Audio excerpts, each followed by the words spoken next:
The PC parts are purchased and inserted, and with that it can finally begin after a massive delay of 3 whole months. Building my own Fallout game.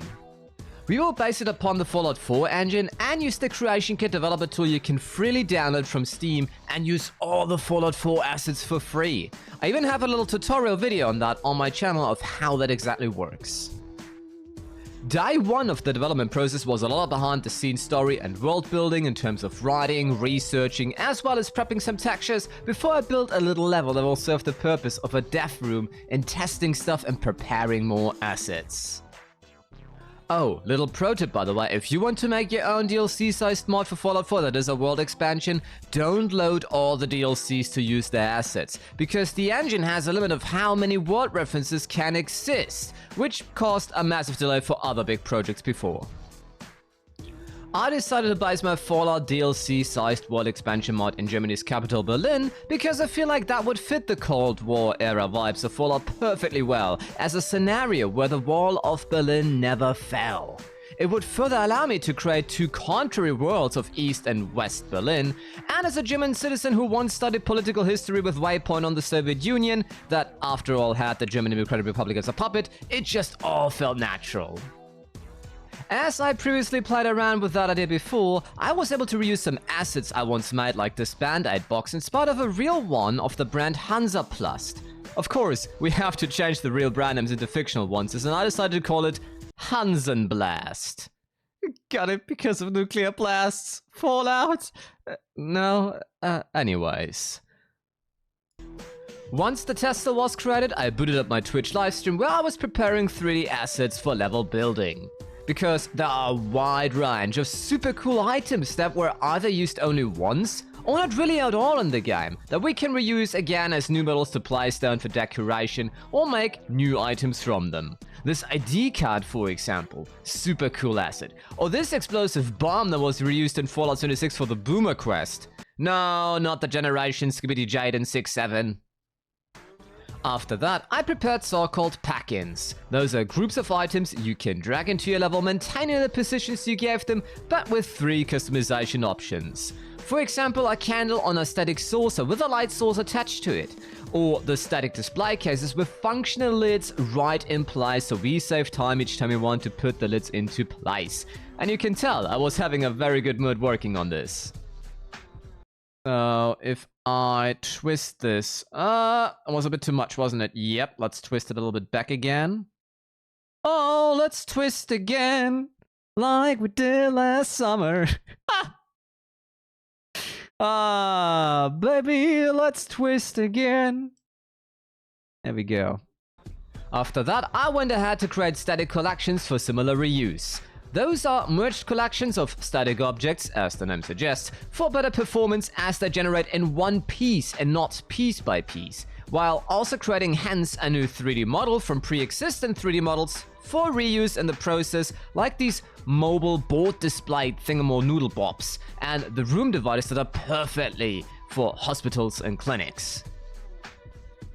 I then went ahead to create new workbenches because I want my Fallout to let players craft weapons and armor that come with this mod upon discovery of designated blueprints as a new gameplay feature. Due to my Wasteland Crafting Overhaul mod, I was able to gather plenty of experience in that field. Oh, which reminds me, if you want to see what other mods I made before, you can visit my Nexus mods page. Speaking of gameplay, another new feature I want my Fallout to have is a nuclear winter, in which the player also has to battle the cold. I therefore looked at the radiation markers and created a duplication with a different marker model that deals cryogenic damage instead of radiation damage. Further, I worked in that the player character has this icy effect layer placed onto their skin, which makes it visual to the player what is actually going on, while also making sure it doesn't maintain the slowing down effect of the cryo from which I got this effect from in the first place. Finally, the marker also emits a sound of wind. I'm sure something UI-related will happen to at some point so that you can no longer possibly miss it that you are affected by low temperatures. However, the balancing required some further adjustment. I think it's a little bit strong, isn't it?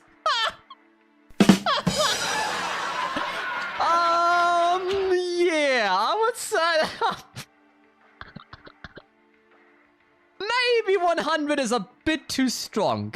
Because I couldn't even see that. Like, we saw the body was frozen, so the freezing effect does work. It seems like it's just way bigger than the circle here itself. Let's put that a little bit further out here. Let's hope that this distance may work. Let's save it and reboot the game and test it. That was pretty hilarious, though.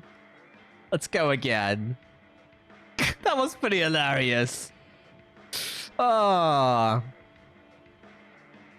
Wow. I mean, the freezing effect works, and we do die indeed. Once that was done, I sit down to create new consumables that would aid the player in battling the cold, like a variety of soups and teas that grant cryogenic damage resistance, and that's where I could see how I nailed the balancing with simply using round numbers for better calculation. Go over here into 8, we consume the soup,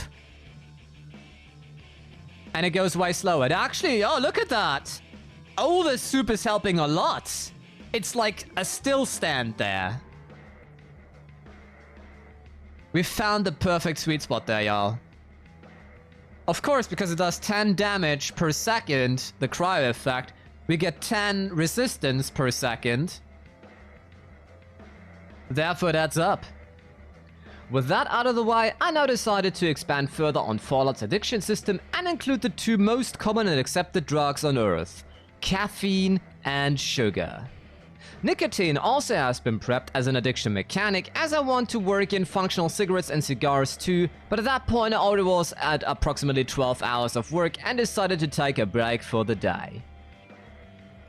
See ya in day 2, and feel free to tell me in the meantime in the comments what you think of my gameplay mechanics and what you would add. Thank you so much for watching, and big thanks to my Ko-fi subscribers, and always remember, just because you aren't where you want to be doesn't reject your right to be proud of how far you have come. Outtakes.